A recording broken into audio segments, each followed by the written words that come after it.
ખાંભા તાલુકાના નવા માલકનેસ ગામે વહીવટીતંત્ર દ્વારા રાત્રિ સભાનું આયોજન કરવામાં આવ્યું હતું।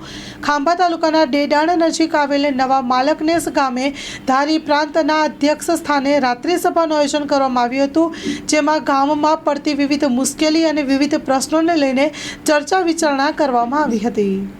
મામલતદાર ખાંભા આજરોજ નવા માલકનેસ ગામે માનનીય પ્રાંત સાહેબ ધારીના અધ્યક્ષ સ્થાને રાત્રિ સભાનું આયોજન કરવામાં આવેલ।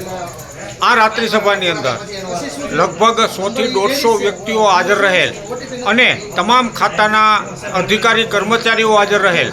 આજની રાત્રિ સભામાં વધુમાં વધુ તમામ ખાતાને લગતા જે પ્રશ્નો રજૂ થયેલી છે આ પ્રશ્નોનું તાત્કાલિક નિકાલ થાય એ માટે અત્રેથી ગ્રામજનોને ખાતરી આપવામાં આવેલ છે અને સંબંધિત ખાતા દ્વારા આનું તાત્કાલિક નિરાકરણ લાવી અને લોકોના તમામ પ્રશ્નોનો ઉકેલ થાય એ માટેના તમામ અધિકારીઓએ સારા પ્રયત્ન કરેલ છે અને ગામ લોકો તરફથી પણ બહુ સરસ રીતે પ્રશ્નો રજૂ કરેલા છે અને આ તમામ પ્રશ્નોનો નિકાલ થાય એવો ઉમદા હેતુ રાજ્ય સરકારશ્રીનો છે।